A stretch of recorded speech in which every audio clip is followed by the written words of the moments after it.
All right, guys, and we're live. Welcome to the Wrestling Rewind. This is show 33, and boy, do we have a show for you this week. This is Dave's fault. So, Dave, how are you, sir? It's a great day for wrestling, everyone. Welcome back to the only show hosted by fans that don't hate wrestling, I think. Oh boy.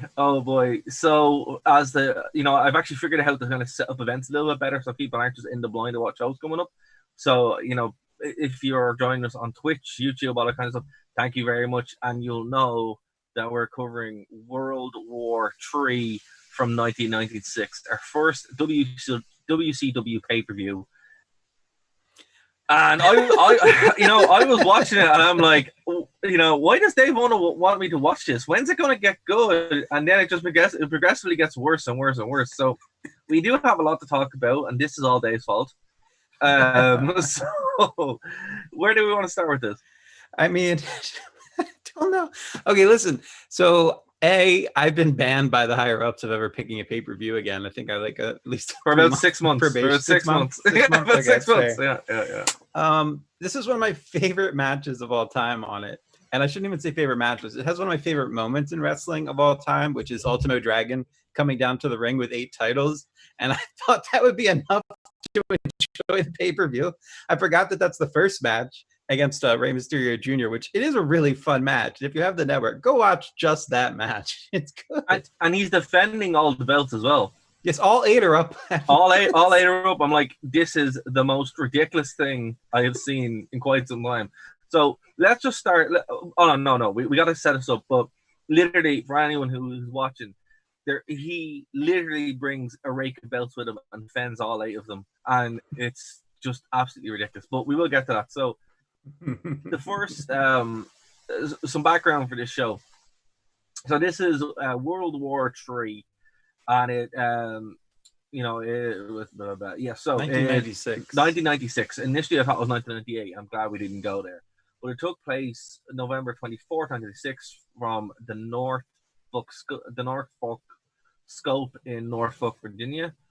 Similar to the Royal Rumble format, the event was marked for the first time the winner of a three-ring battle royale for a future title shot at the World Heavyweight Championship. So basically, the main event, the main concept of this is the Royal Rumble, but instead of having 1 ring, it's 3 rings.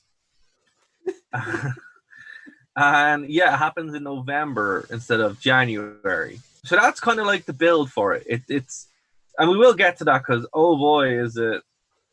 It's not good. It's amazing. I don't know what you're talking about. You love the tagline.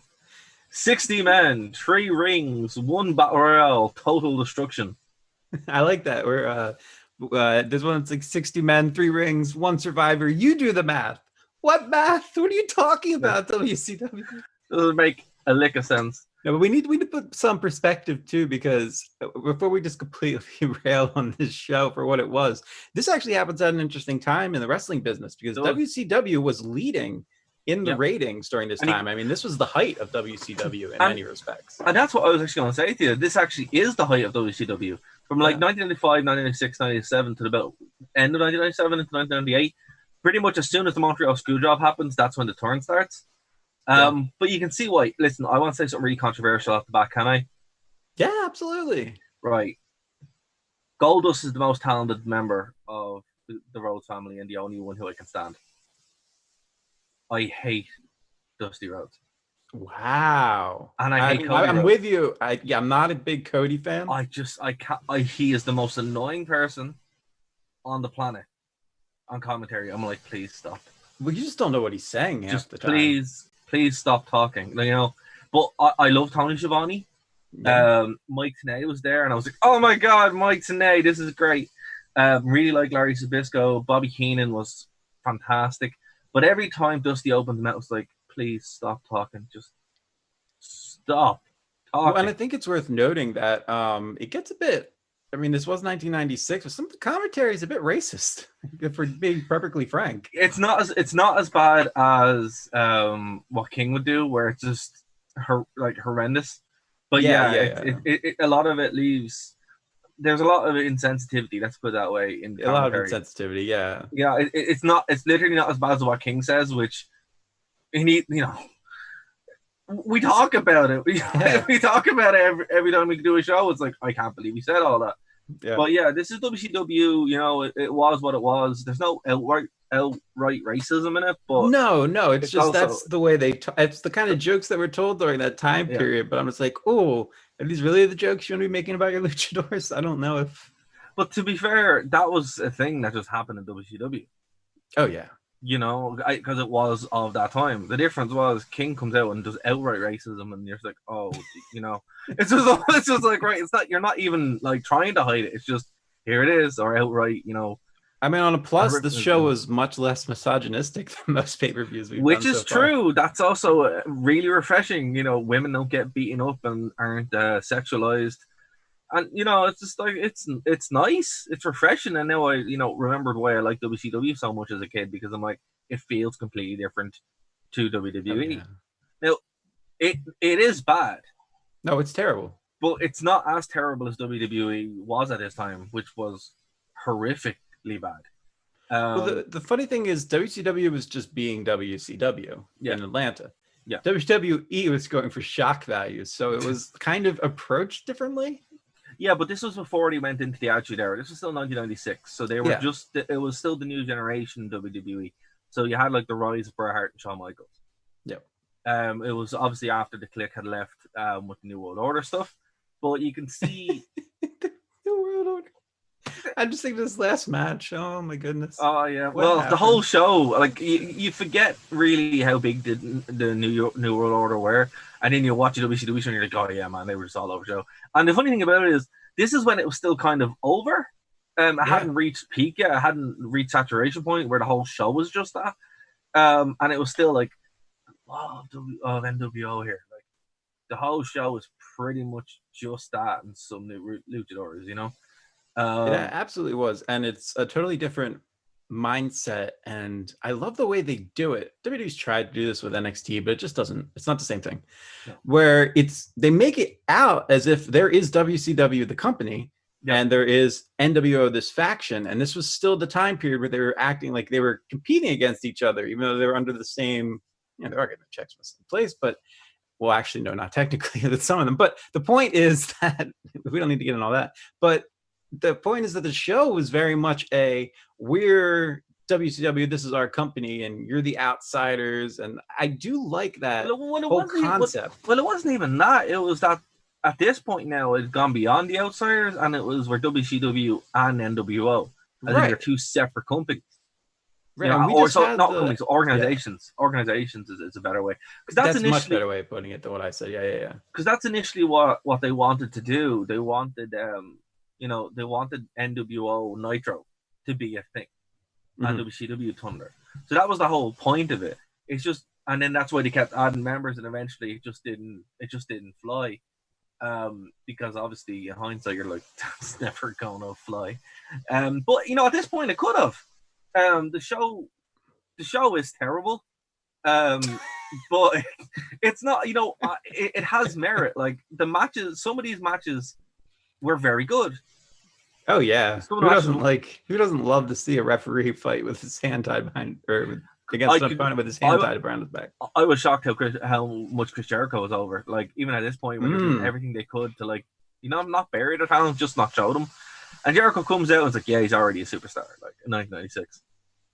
Yeah, and that's one of the things I love is that about WCW during this time period and even going forward, they always highlighted the smaller talents, which is kind of odd when you think about what we know about Kevin Nash and his opinions that he's shared over the years about them not being vanilla midgets. Yeah, I wasn't going to say that, but yeah, I mean, that's exactly what it is. You can quote him. That's what he says. That's what he said. Yeah, that's his term. So he has that mentality, and yet, even though he is essentially booking a lot of this show, he didn't book this. 96. No, he wasn't booking this. This was still. When did he start getting that? That's creative control. That's when the wheels fell off. So that was like 1998, 1999. All right. Well, still, he definitely had a lot of locker room sway politically, let's say. Yeah. And I do love the fact that if this show had happened in WWF, for example, Ultimo Dragon versus Rey Mysterio would have gotten like 5 minutes. and they give it almost 18 on this card, which is something that I love. Yeah. And I'm just going to have to keep coming back to that one match as being a redemption point, because otherwise Derek's going to kill me. What I will say about the show was, overall, you can see how a WWE show would be booked compared to this. Like, as you said, Ultimate Dragon, Rey Mysterio, 5 minutes. Jeff Jarrett versus Giant, 15 minutes. Dean Malenko versus Psychosis on a dark match. Oh, yeah. And then Vince McMahon and Shane McMahon in the whole show. And that's what would have happened. Now, for good or bad, that's how the show would have been booked relatively compared to what we've looked at in the Attitude Era, So the actual in-ring wrestling around this time, and that's why most people watch WCW, was because the actual product was so much better. Oh yeah, the wrestling, generally speaking, the talent that they had is absurd. Yeah, like when you think about it, like Rey Mysterio is just there hanging out, and this is Ray at Ray's peak. Best. Oh my gosh, he has 2 working knees. He's flying around the ring like you wouldn't believe. He doesn't have those stupid tattoos. It's great. Just attacked his tattoos. Oh, they're terrible. Oh my gosh. They're atrociously bad. They're not as bad as Jericho's ones, but they're up there. Jericho's ones just look unbelievably stupid. But yeah. And blocked by Jericho. It's fine. His band still has me blocked, and I don't know why. They don't like the competition. That's what it is. That's probably what it is. Actually, funny story. So when I reviewed them, my friends' bands were open for them, and because I found out they had blocked me, I just spent the entire review saying how good my friend's band was in the review. And it's like, yeah, good times. It was funny, actually, in that venue that Jericho was playing in, it's like a dive bar in Dublin. Mm-hmm. Literally. So it's like, there's like 200 or 300 people there, but it's a dive bar, and like literally, like the toilet is like, 6 feet away from the stage. Not a good place to play. I don't know why they thought it was a good idea to go there, but it is what it is. They got booked, I guess. Yeah, it's just funny. It's like, didn't even want to shoot for the bigger venue. No, you went for the dive bar. Okay, fair. And he wore the jacket though. That's what I was shocked by. He came out with the whole sparkly jacket and everything. It's like, oh really? Well, the light up one or the light up one? Yeah. Oh my God. Yeah, I was like, that stage is hella small, so fair play for committing to that. But, what year was this? This must have been like what? This was like 2012, 14, 2013. 2014. Okay. Yeah, I'll try to dig it out and post it in the group. I'll post it on the page. Great. If it's still there, I don't even know if the website's still up. But yeah, sometimes. Hey, Darren, is there any wrestling news before we get into this pay-per-view? Wrestling news. Has anything happened this week? Oh my God, I forgot. Yeah, right. So the ratings were down for Raw for like the worst ever ratings. Okay. Right. So what did they? So I'm going to give you 3 scenarios. Right. Okay. One of them is true. 2 of them aren't. Okay. This is the same. This week on Dave Reacts to the News, we're gonna have a guessing game. So of these 3 segments, Dave, multiple choice. Yeah, which one the WWE actually do? Right. They brought out Shane McMahon, and he announced that there's a new faction of NXT guys to come up and challenge the main event. Right? Okay. That's Shane McMahon scenario 1. Yeah. Okay. They brought back Stephanie McMahon, and she's now the authority figure over WWE as far as creatively on Raw and SmackDown. All right. Our number 3, Shane McMahon has an underground fighting league. Okay, now this is going to be weird because I saw some memes this week. So I'm not sure if the memes were real or not. So the memes I saw pertain to number 3, but I refuse to accept that number 3 is what it is. So I'm going to go with number 1 out of pure hope that I'm wrong. It's number 3. Real? It's number 3. No, it can't be. No, it is. Do we need to go re-review Brawl for All and like let them know? They literally brought back Brawl for All. Yeah. So that was it. Yeah. So that's I didn't understand this. Like I knew he was coming back to Brawl. So what's the concept behind this? That's the concept. He has an underground fighting what are the league. Details? Like that's it. He has an underground fighting league where they just took the ropes down. They still do wrestling moves, so it's all worked. Oh my God, why? I don't know why, but that's basically what it is. And it's not even like it's the 3rd hour of Raw. it's weaved throughout the show, so it makes less sense. And now what's happened, Wow. and now the lads are like, oh, I want to be there, so they're like secretly going in and fighting. And at the same time, there's a new stable which are basically much Antifa, and they petro bombed like a network What is satellite. happening in the I world? don't know what's happening. I'm so confused by what's going on in the show. They're just doing this stuff. I can't even make it up.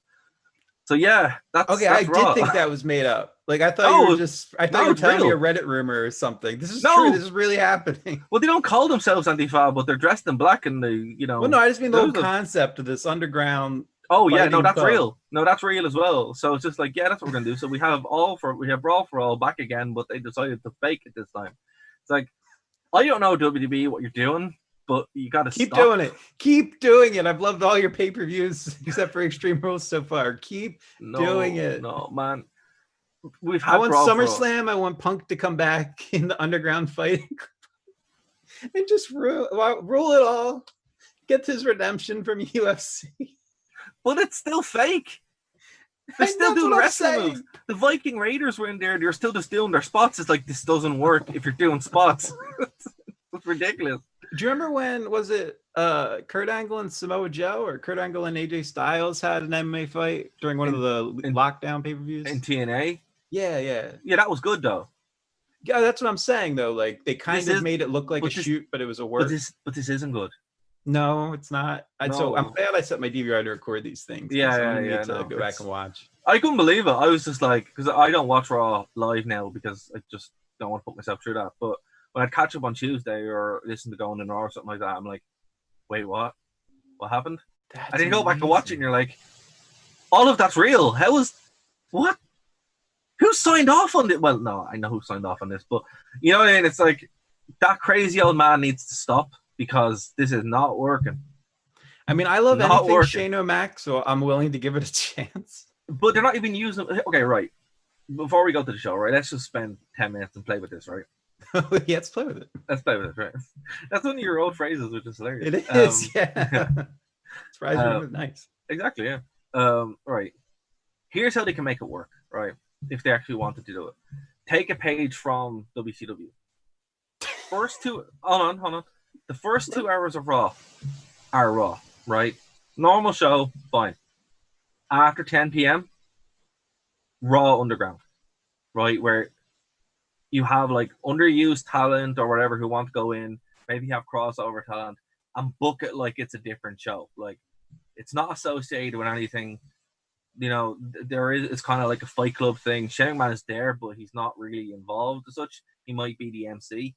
But give it its own identity and just let it be its own thing. Because then people will be like, oh, actually, there's this really weird thing that happens on the third hour of Raw. And it's, you know, it's something that I actually suggested with Adam a couple of years ago when they went 3 hours to do what they did in Nitro. Have like the first hour be your lucha stuff. So you get, and just have 205 Live be the first hour of Raw. Right, I thought that was the original concept for 205 Live. And then they just kind of sprinkled it throughout and it lost its luster. See, the thing about it is, the issue of spreading it throughout the show, it doesn't give anyone anything to grip onto. It's just kind of like, oh, it's kind of a mess. But if you break it up and go, right, well, I don't like Raw so far, but I do like this show. Well, I'm going to watch this, and you'll pull in that third hour. So that's what I think they should do. I think that's a much better way forward. But whether they do it or not, probably not. This will only last about 2 or 3 weeks, and then we'll never hear about it again. So, but, you know, if WWE wanted to do that, that would be a much better way of doing it. Even rebrand it. So what? After the top of the second hour, it just does a little video package. You go straight into it, and you don't even have to have commentary. You could have commentary, but you don't have to. You know, it's just let it be its own thing. Even if you wanted to legitimize it more, bring in some MMA guys to kind of give it that presentation of, you know, like hire some ex-UFC guys to be your color commentators. You know, or even get Punk in, to do commentary for. Like, literally, just go with it. Don't go halfway. And by doing it this way, go all in. Yeah, just go all in and just be like, right, we're gonna make a run for it. Let's do it. But no, what they're doing, this won't fly. This will just fizzle out. But here's a weird thing for you, right? So going to this faction that they debuted. So this like burning down network thing. This was a God debut. who's in this. All right, so I don't know. I don't know. This is what I'm saying to you. They literally just have them dressed up like I thought it was the ninjas, but it's not. They're just kind of dressed up in balaclavas and look like they're about to go protest something. You know, and it's like, okay, you know, you're firebombing WWE. What message are you trying to send?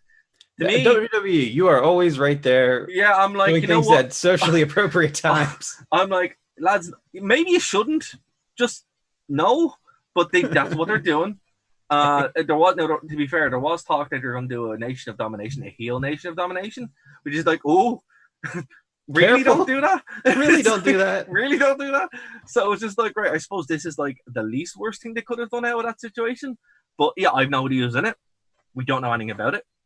It was literally a 1 minute segment in a 3-hour show that was never mentioned again. And they maybe they were just testing it. I don't know. That's the weird thing about this. They leaked it by mistake. Oh wait, really? Yeah, the Social Network team. Yeah, that's why they did it, because they're like, oh crap, we better put it on the show. So Dave, look, Raw's absolute mess. Absolutely. I'm so glad I don't recap that show anymore. I can't tell you how much I love this podcast. There is good news though. Good news in the world of Vince McMahon. The Rock, along with some other people, have bought the XFL. It is not. Yes. It's not dying. So kudos there. I'm very excited about this. Well, I'm just kind of glad that the XFL is still around now, because like it was kind of doing its own thing. It makes more sense for The Rock to own it, because it's like The Rock's show, I suppose. You know, it always kind of was. Yeah, you can promote the heck out of it, and he's got enough to his name at this point that's going to get some eyes on it. And I mean, how convenient. I'm sure it wasn't a happenstance that a former wrestler bought it, but you know. Yeah, he probably got it for pennies on the dollar as well, you know? Yeah. Well, and I think for Vince, he's probably happy to see it at least go on, because again, we talked about this a couple of weeks ago, but it didn't fail because of Vince. I mean, it was doing really well in the ratings. It was getting really great reviews. This was just, you know, times are weird right now, so it didn't succeed. It was just the time of it, you know, when they were trying to like figure all this stuff out. And, you know, literally at a time when wrestling was doing good, it's still fine, but this isn't wrestling. And he had to furlough everything. So it was like furlough loads of talent as it was. So this thing was just an easy thing to cut off, I suppose. So, yeah, man, look, I'm happy that The Rock bought this. To be fair, when I saw the news, I'm like, oh, well, that makes sense. You know, that's what I thought. It's like, that makes sense. To be fair, it's kind of like, you know, if a wrestling company did go under, you'd expect like a wrestler to buy it. You know, that's what Jericho wanted to do for WCW. You actually wanted to buy WCW. That's right. Probably should have. But it was what it was. One more piece of news here before we go on, or one more story. Okay, you know, I listened to. I like The Observer a lot, and I like Figure 4. So you're the one. Well, I like the show. It's a good show. I don't agree. I don't agree with what they say, of course not. But not everything they say. But their takes on it are quite good when it comes to like the product, and they're comparing the product to like hardcore WCW. And I would say, yeah, maybe. Like I'll have to say, this podcast would be a lot less fun if we were covering modern WWE compared to what we're doing now, which is so much more entertaining and, you know, maintains your sanity a lot more. Yeah, that's like watching in World War III to keep your sanity. But yeah, like I totally get where they come from, and their comparisons to WCW is probably apt. I don't know what's going to happen with WWE as far as their product, but they made record profits, so they're doing well. I give them that. But it's just like, you know, the ratings are through the floor, and they're doing this Fight Club thing and all kind of stuff. But we will keep an eye on that because it's really entertaining. Apparently, SummerSlam's going to be on a boat. What? Yeah, that's what they're talking about. No, it's not going to be on a boat. That's what they're saying. Or an island. It's not. We don't know. So are they really trying to just go all in and copy Dana White and UFC? Now they're going to have Wrestling Island over in the Middle East. Is that what we're going to get out of this? Apparently, what they don't want is they don't want SummerSlam in the PC. I don't blame them. So whatever that means, and at the moment now it's a boat. It's a boat. Yeah. Doesn't Jericho do a boat tour for AEW? What is happening in wrestling? They're all copying each other, and it's all ridiculous. But yeah, so that's what's going on. But now let's get back to World War III. Yeah, I was shocked that World War III happened in 1996. I've been waiting for it to kick off any day now, and apparently it's been going on for almost 2 decades and a half. So more power. So at this point, there was Monday Nitro, Saturday Night, Worldwide, Pro, Prime, and Main Event. So they were like the series of shows that were actually on a part of this pay-per-view build. It wasn't just Nitro. One thing that was quite hilarious was the fact that Jeff Jarrett's just here randomly. Like, yeah. Jeff Jarrett's career is hilarious in the 90s because it's like, I'm going to go to WWE. WWE don't use me. I'm going to WCW. WCW messed me up. I'm going back to WWE. WWE don't use me. I'm going back to WCW. And then he ends up founding TNA. It's like, he's like, he's like the Cody Rhodes of the 90s. But I like Jeff Jarrett. Bringing it full circle. Exactly, you got to call that, guys. Exactly. Yeah, I just hate Cody Rhodes. I'm sorry. I just hate Cody Rhodes. He's a mid-carder for life, and he needs to accept that. Like, listen, you were great at Stardust. Go back to being Stardust. Isn't that a shame? The one thing we like him as the best is the thing he hates the most. Also, dashing Cody Rhodes was amazing too. That was phenomenal. Yes, we had the mask and stuff. Mask, yeah. He was brilliant, absolutely fantastic. But we're not saying he's a bad wrestler. He's not. No. We're not saying he's not an entertaining character. No, he certainly can be. Should he be the marquee star that makes you tune into a product? No, he's not. He's a mid-carder. Opinion. That's the correct opinion. No, he's not. No, sorry.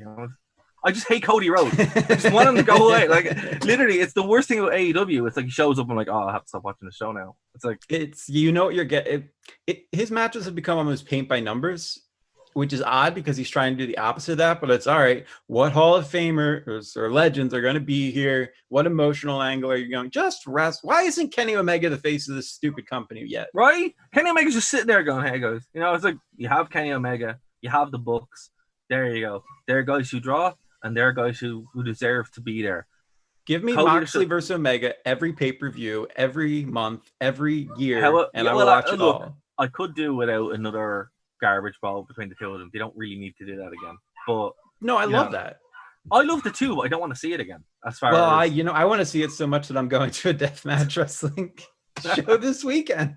It's my first wrestling show of 2020. I'm so excited. Shout out to ICW. Man, it's going to be great. They have it over 2 days. By the time this goes out, there's no tickets, so don't even worry about it. But I'm going to tell you what I'm doing anyway. It's happening very close to where I live, so that's very exciting for me. They're actually doing it as like a camp out.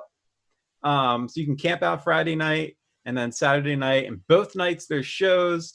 I think I'm just going to go up on Saturday. I'm going to watch Friday night online. But Saturday morning, it's fantastic. 10 a.m. we get breakfast with the wrestlers. 11 a.m. is a deathmatch weapons making workshop hosted by legends of deathmatch weapon makers. At 3 p.m. there's a Q&A with New Jack. And if you think I'm missing that, you're insane. Oh my God. Listen. You have to record that. I need that audio. That's what has to happen. I think we could do something. And then there's an official tailgate party pregame leading up to the show. And then 8 p.m. it is a deathmatch circus. There's going to be circus acts and freak show entertainers. And so basically, folks, watch our social media because Dave is going to be covering this live. So I can't wait. That's going to be unbelievable. It's going to be absolutely great. And hopefully in a couple weeks we can get the owner on to talk about it because I'm really excited for I'm excited for the fact that getting to see wrestling live in person again is going to be I can't believe you're going to go hang out with New Jack. Like that's scary, man. Like that's fair play. Q&A. The only thing I'm a little bit upset about is I ordered my AJ Styles mask like July 17th.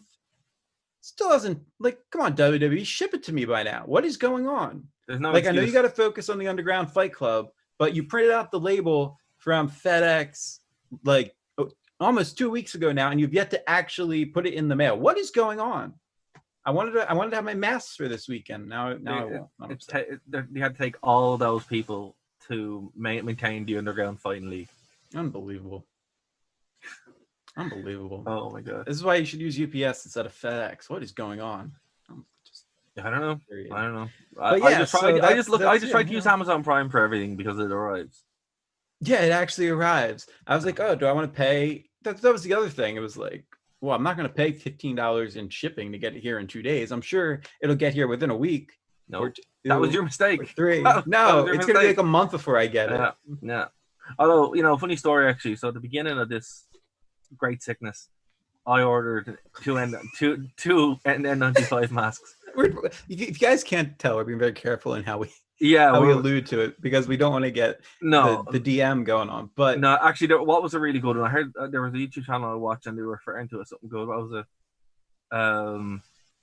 The King Bug or something like that. And I was like, for a while, they just kept saying it. I'm like, oh, that's what that means. So yeah, we're just kind of being careful with how we're saying it. But I ordered two N95 masks from Amazon, and I was like, right, it's the beginning. This is like February. And I'm like, cool, they'll be here in like a couple of weeks. They said, right, it'll be here in July. I'm like, all right, whatever. No, sorry, it'll be here in like March. I'm like, all right, whatever. March comes, no sign. I'm like, okay, I guess it's just gonna take a while. April, no sign. And then I like hit my return, all that kind of stuff. I'm like, right, get my refund. And then randomly in July, they just arrive, and I'm like, what? So I don't know how that happened. So it's just like, all right, cheers. Yeah, I have a couple of those because I'm going to Denver, not this week, next week. So for a 4-hour plane ride, you gotta wear something, and wearing the regular stuff would be awful because when I work, we have to wear them, and it's awful. So get something you can breathe in. Yeah. So and 95 masks are great for that. Yeah, they really are. I'm actually looking forward to being able to breathe. That's, as I said, I don't like wearing the normal masks because they are really hard to do anything in. We're not anti. Can we make this clear so nobody freaks out at us? We're just saying they're uncomfortable and we're looking for better solutions. Yeah, that's it. That's it. We're not Holland. We swear. Listen, I've done my research, right? It's like I get an N95 mask because I can breathe in it because that's a filter, and I like them. A lot of people don't really mind, but for myself, I'm like, no, man, I kind of like to do because when I don't want to take it off, I just keep it on. And with the N95 mask, like, you can pretty much wear it all day, and you never realize. I did an exam wearing one there on Friday, and when I went into the exam center, the girl was like, "Oh my god, where did you get that?" I'm like, Amazon. She goes, I can't breathe in this one. I'm like, right, get an N95, you're sorted.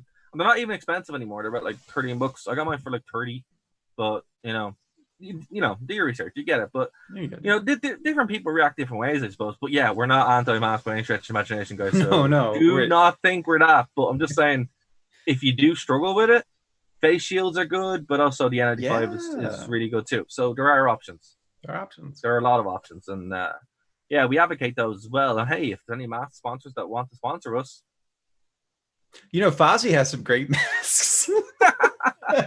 They do. Oh my god, poor Fozzy. Anyway, let's get back. I'm so where have we gone on this tangent? Let's get back to it. Right. Let's get back to this. Okay. The show opened up with You're welcome, Ireland. Ultimate Dragon versus Rey Mysterio. This was a 14-minute match. I thought it was 17. 14 is what they. 13:48. So okay. Now I love the graphics, and the people on commentary could not get together on what to call Ultimo Dragon. Nope. He was either Ultimate or Ultimo. Ring announcers calling him something different. Just really, really, really well done on the research there, guys. I did love the fact he came out with all the belts, and I'm like, this is how Triple H should come out all the time. Oh. And I was just there you go. You set him up for that, guys. Yeah, exactly. But I thought it was cool. I didn't even know where most of those belts are from. I'm like, did he just like grab a load of them, or I don't know. But it looked cool. It was the most interesting thing I've ever seen someone use all those belts with. I know that Dudley did something similar in TNA with all their tag belts, but that's less impressive than Ultimate Warrior with Ultimo Dragon with all his belts.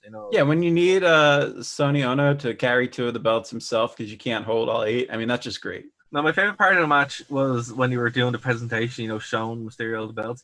It's like the ref is like holding 3 of them, and then Sonny O is like, they're just kind of like so many of them. It's like, this is crazy. You should really just have one. I think that's what happened with the JCAM Championship. They eventually just kind of consolidated it.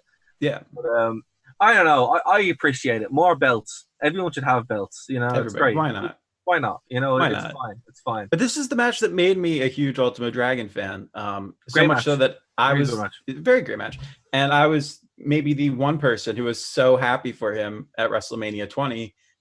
We don't need to talk about the slip. We all know what happened, but for him, that was his last goal in professional wrestling. He says, "I just want to have a match at a WrestleMania," and he got to do that. Yeah. And You Paul know, London was in it, so I mean, it fulfilled a lot of my fantasies. everyone had a good time, and that's the main thing. Nobody was hurt, and everyone had a good time, and that's all you want. The next match, oh my god, that was Teddy Long, right? Yes, sorry. yes, we got to talk about that. Yeah, I was just checking there because when I was watching, I'm like, that guy with Jericho really looks like Teddy Long, but he also kind of doesn't. And now I'm just reading through Wikipedia, and I'm like, wow, it was Teddy Long. Oh yeah, the graphic. What was up happened, there. Teddy Long? What happened? You aged horrifically. But yeah, man. I mean, this was 24 years ago, man. Like, I know, but Jericho looks okay. Teddy Long doesn't. Sure, he does. You know, except the worst thing about Jericho is that horrible tattoo he has there. It's like, what are you doing? Stop. Oh, does he have friends? I'm concerned. It's like, does someone go, hey? Yeah, I'm like, man, listen, you know, you should have a mate going, bro, listen, you know, that's a bad tattoo. Just don't. Okay, listen, if you work for AEW and you catch this show and we contact you for an interview, let me be the liaison, not Dara. Yeah, that's fair. I actually like you guys.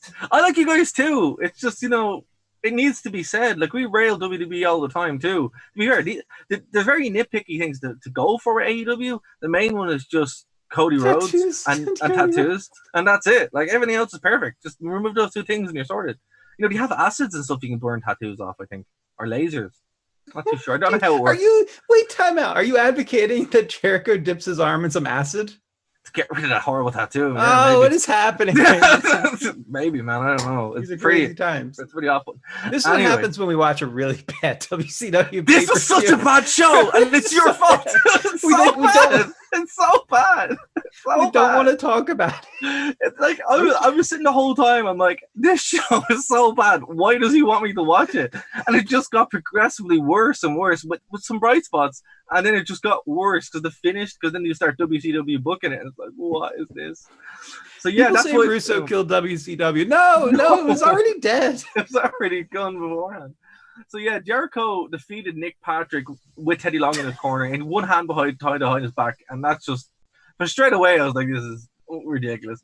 But, you know, I did like the way that Teddy Long is a referee and Nick Patrick is a referee. And I forgot how, like, much of a character Nick Patrick actually was, like, in WCW. So when he came to WWE as a referee, I was kind of like, that's kind of weird. But now you're going back, it's like, yeah, he was really well involved. And this, of course, would go on to Sold Out as well, where he was involved and all that kind of good stuff. But we'll get to Sold Out. And you think this is a bad show? Oh, man. Have you seen Sold Out yet? Sold Out. Is that the one with the ladder match to get the taser? No, it's the NWO exclusive pay-per-view. Oh. Yeah, it's not good. It starts off with everybody driving garbage trucks to the ring. I'm in.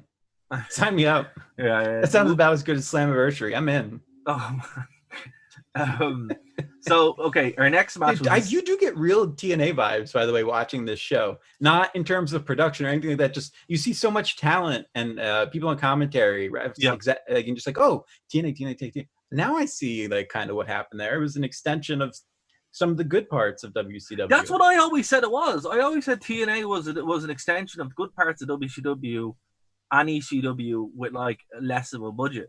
And that's the magic of TNA. That's always what it was.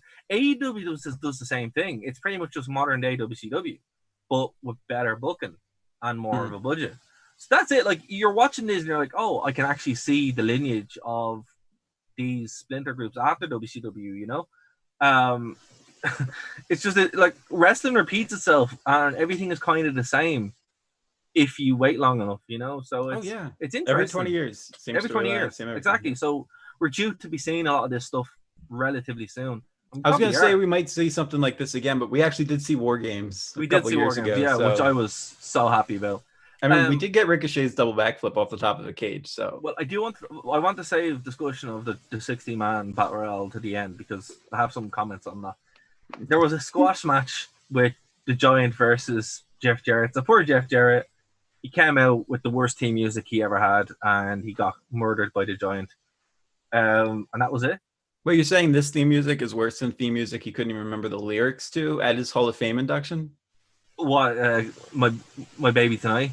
That's Yeah. brilliant. That's brilliant. I love that. I think that's great. My favorite Jeff Jarrett team music actually is late '90s WWE Jeff Jarrett music. Thought that was fantastic. That's fair.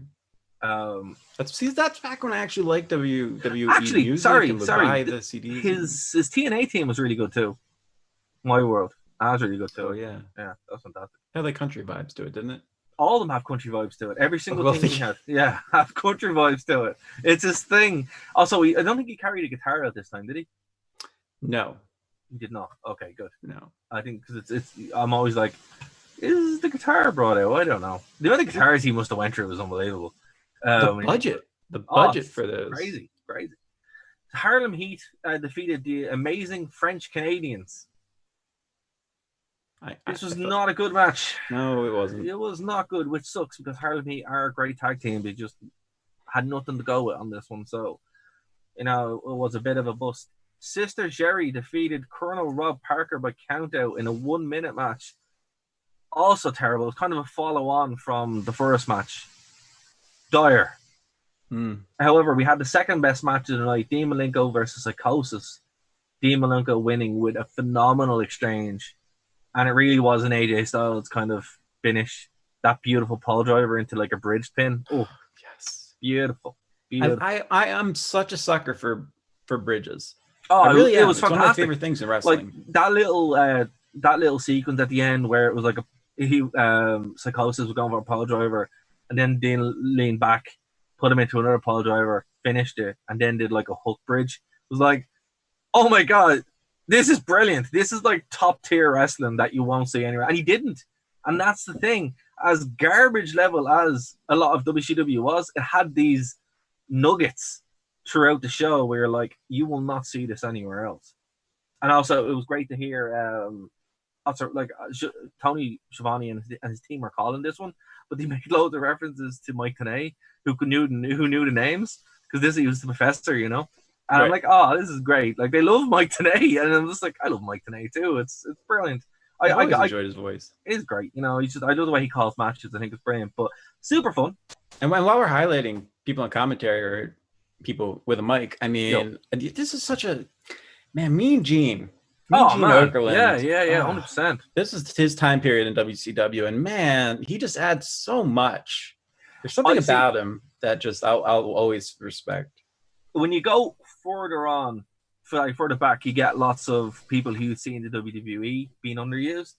When you go forward, you see lots of guys in WWE who are in WWF coming to WCW and being used properly. Mean Gene is like case in point. I hated him in WWE. Loved him in WCW because all his time was like,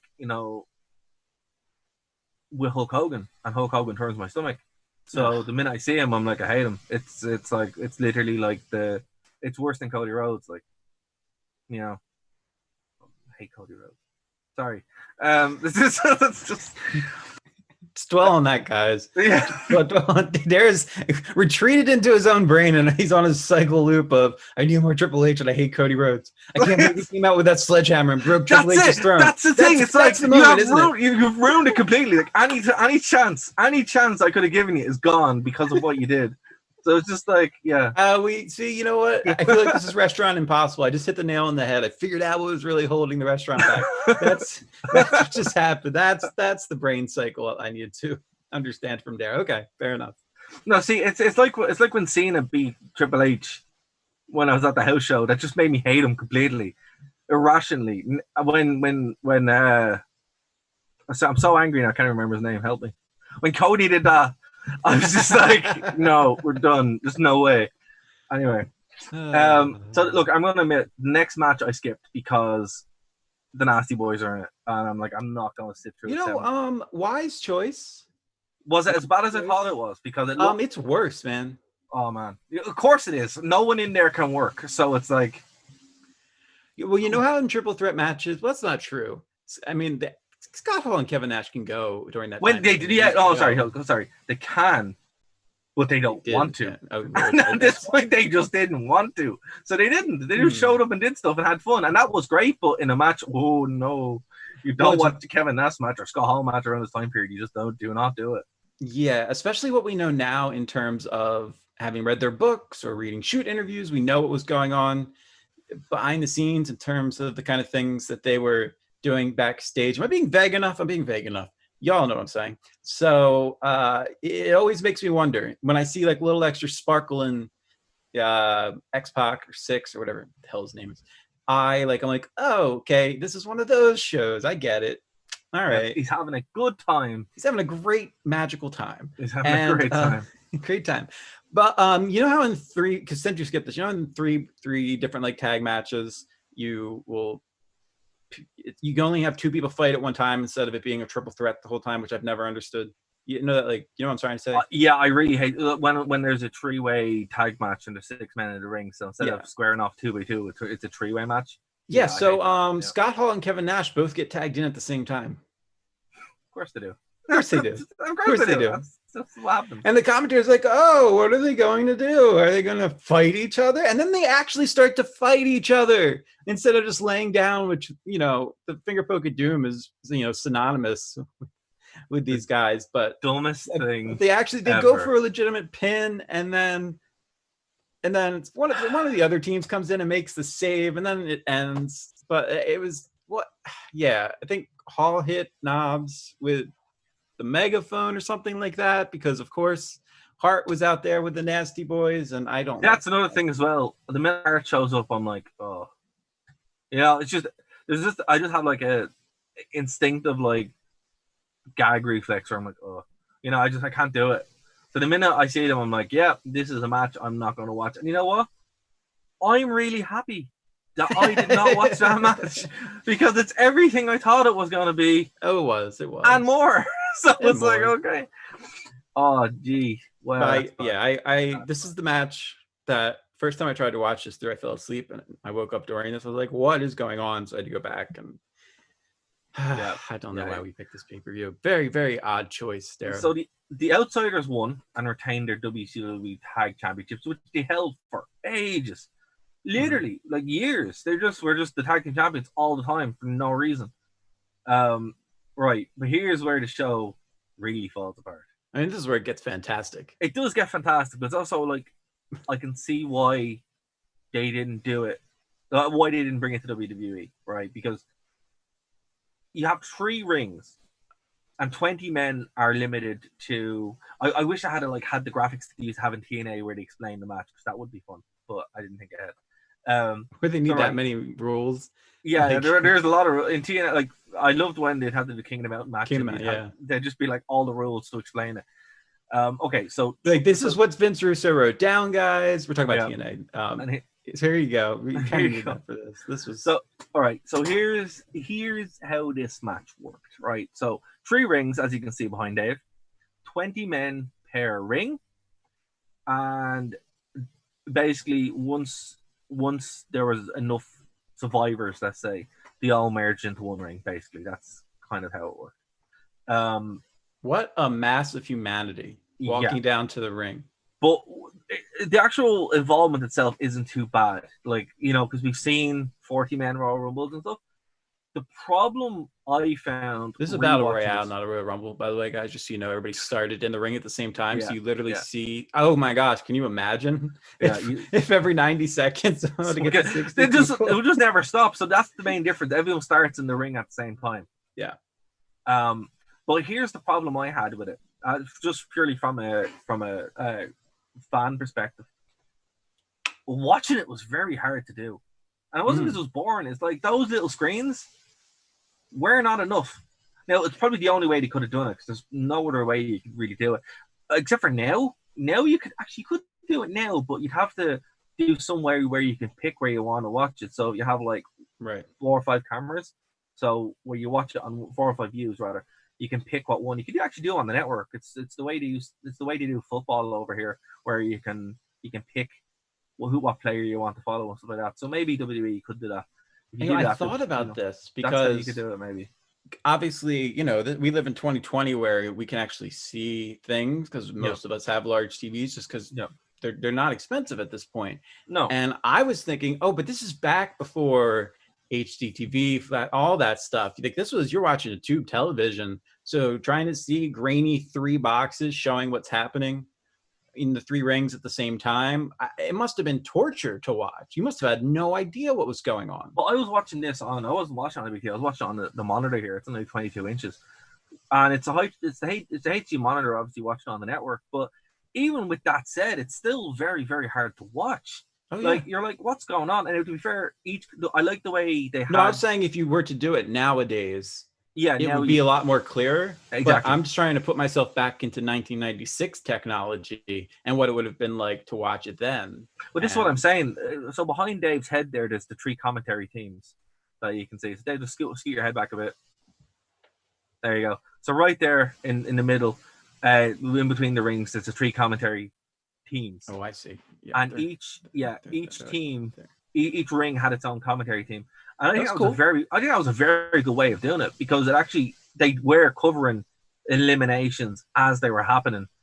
But what they should have done, and obviously they probably couldn't do it because it was 1996, if they were to do it nowadays, do it the same way, but give people the option in the network to pick what ring they want to watch. So you could have one ring, 2 ring, 3 rings, and then like an overall view. And that's how I would do it if I was producing that, because I think that would be very cool. Very really impressive to see from a production standpoint. And you could do it. And I was thinking even you could do it in the PC, because this is the setup they have in the PC. You could literally do it. Now, how many people can be in there? Like 50 people. So, yeah, you might have to cut down, but you can still do it. You're 15 people ring. 15 people ring. Yeah, exactly. So, I don't know. I think this would be a cool idea to like do. But please don't. Please do not. Please do not do this. Totally do it. But if you're doing it, at least do it correctly and give people the opportunity to see a little bit better. Because, I think of all the times to do it now when it's already set up to do it. That's true. I mean, my biggest gripe was the fact that you already have 60 men. You already have 3 rings. Why did you need to start with 8 people fighting outside of the ring? That's what I hated. That's what I hated. That's why I felt like a train wreck as soon as it started. Yeah, it was already too much to keep track of. But the Dungeon of Doom suck, and always did. The 4 Horsemen were just crippled with like terrible feuds, and this is one of them in WCW. So it's like I hated that. That was the bit where I'm like, this is already too much. You're trying to watch the 2 little bits here and here, but then when you're here and here, but then when you're going over and you're watching through the ring, you're like, I don't know what to follow. I don't know what to follow. Because you're fighting up in the crowd, so really you need like 4 cameras on the TV at once to cover what's going on. And it's just too much, So I think it's a good idea. It was just executed really badly, and the finish was ridiculous. And it wasn't ridiculous because of who won. It was ridiculous because it had no stakes. It was another WCW win where the Giant would pick up the win and then go on to face Hogan and all that kind of stuff. But it was just, it didn't have that big feel to it. What they should have done, they should have put the belt up on the line. But no way Hogan would be involved with this, and that was the problem. So, if you were going to do this in a 2020 world, I think it'd be a very cool thing to do, honestly. But you'd have to really kind of take stock. And my fear, if they did this nowadays, WWE wouldn't know how to take stock, and it'd be even worse than it was in this. So it's just like, so let's just think about this. What if instead of just having 60 random people in 3 groups, 20, what if you made it where brands, one of them, you could do brands? That's what I do. You could do Raw, SmackDown, and NXT, or make it even more segmented and have one be all cruiserweights, the next one's all big guys, and the third one's all like middleweights. That's cool. And then the 3 winners each fight each other at the end, and it's a pinfall thing, and we'll see which style of wrestling truly wins out, or something like that. Here's the thing, right? So WWE is struggling now to find stuff for the win, right? Here's what I do, right? Tournaments. We all the way up, right? So you have your tournament for it. To make stuff actually mean things, segment it out. Have your tournament, a month-long tournament, a 3-week tournament on Raw, NXT, SmackDown. The winners of that get to go in, and then have each ring, and then the final one, as you said, be a pinfall or whatever. That's a cool idea, and that would actually make sure that the shows actually mean something rather than just garbage. And it's long-term booking. You can have your whole year pretty much sorted out. Or we're in August now. you could do this where you lay the groundwork in August, or your blow off for SummerSlam, because obviously you need to go to SummerSlam, right? Start September, lay your groundwork in September, start doing your tournaments in October, have your tournament pay per view, King of the Ring or whatever, call it that, in November, and then have your blow off in December. And there you go. I know Royal Rumble is like a month later, but this isn't Royal Rumble. This is something completely different. So, It's very different.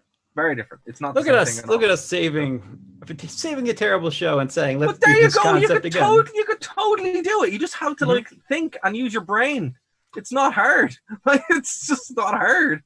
But there you go. And and the thing about it is, in this time when people need something consistent, something like that allows you to be consistent, but also builds towards something. If you have the end of year being this crazy World War III show, right?